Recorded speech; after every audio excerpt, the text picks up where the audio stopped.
Unions are failing to articulate a vision for the future of Australia and risk irrelevance, according to a conference that kicks off today. Tony Sheldon, the National Secretary of the Transport Workers Union, says unions need to put forward a strong case about the country's economic future. Tony Sheldon joins us now from Darwin, where the TWU conference begins this morning. Tony Sheldon, good morning and thanks for joining us.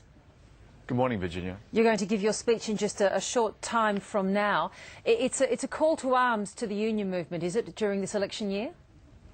Well, it is actually. We're leading into a very tough election. Obviously, Labor's an underdog, but also it's not just about this election. It's about capturing what is really important in the Australian economy and for the Australian community, and beyond the election is really what this argument and this challenge is about. So what do you say is important to be captured, and how do you imagine the union movement would do that?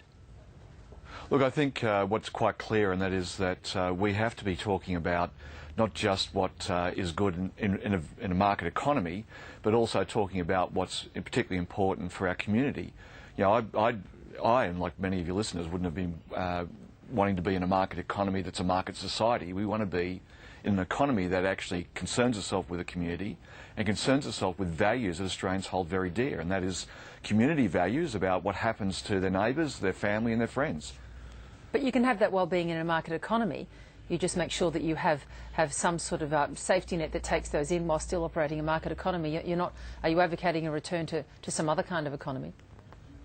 No, absolutely not. I think what we're actually finding is that, for example, there's a real push by what I would describe as the super rich, the banks who don't pass on, except this last occasion, but have made excessive profits and aren't taxed for it. We've seen the head of Coles, Ian McLeod, say to Coca-Cola, you should stop producing Coca-Cola in this country and outsource it to countries that have lower wages, poor training, poor safety, and export our manufacturing just so that they can make a bigger profit. I think what we need to be saying is that the economy is about the community, not just about massive profits for the very, very rich. And this is about farmers and about manufacturers and trade unionists in the community standing together against what are very powerful forces in our community that are saying, whatever happens in the market, that's what society should be built on. Well, I'd say this to those people, and people like Ian McLeod and people like Qantas, that they should be concerning themselves with what is in the interest of the whole Australian community and consider themselves about the ethics of what's important. When it seems that the majority of the Australian community, according to all the polls of the last 12 months, has turned away from the Labor government, and when we see, as we have been over the years, declining union membership, how do you think that unions can actually have a meaningful voice and a voice that will be heard in this election year? Look, I think what's quite clear, and certainly from the industries that I represent, aviation and road transport and distribution, that we've actually grown both through the Howard years and since then. We're one of the few private sector unions that have grown. But what is really an important point here, and that is that people aren't turning away from unions, they're turning away from the opportunity to actually make a change in their workplace and their living lives. The competition in wages, competition for owner-operators, which we represent across the Australian road transport industry, is meaning that the sorts of pressure and economic pressure for people like Coles and other major retailers is causing people to go make desperate decisions. They fear of actually standing together as a community in our industries, and we've just surveyed 1,000 truck drivers, many of whom have said about the pressures that they've suffered from the retail sector and companies like Coles, and about the sorts of hours they're doing. They're doing over 20% are doing over 72 hours a week.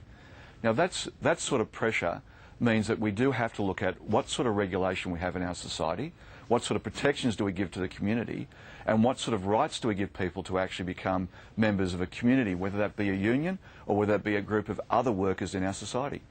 Tony Sheldon, I know as part of this conference there's going to be a panel discussion of ending exploitation of skilled migration. In the view of you and the TWU more generally, do you believe there's much exploitation of 457 visas in the country at the moment? I think it's a very fundamental question here, and you only have to see the papers each week to see the amount of stories that are coming out. If you're a person on a 457 visa and you speak out, then you can be deported within 28 days once your employer sacks you for any reason. People standing up and having a human right to stand up is not possible when you're on a 457 visa. And quite clearly, the government has to turn around and make sure that people do have those rights to speak up. That's in the Australian community's interest to make sure they aren't replaced by people that can be exploited. And it's the interest of a human right for people coming to this country. Now, we've seen in the northwest where over tens of thousands of people, Australians, want to work in the northwest, and yet we see Gina Rinehart wanting to bring thousands of overseas workers into those same jobs. That is a system that doesn't work. And that's a system that Scott Morrison and the Conservatives have said again and again and again they want to open up. Now, that is not in the interest of Australians, and certainly not in the interests of people that have to be brought in this country when they need to be brought in this country to actually do particular jobs that we don't have the capacity to fill. We have the capacity to fill many of these jobs, but they're being filled by people that are being exploited. Tony Sheldon, good to talk to you this morning. Thanks so much. Thank you very much.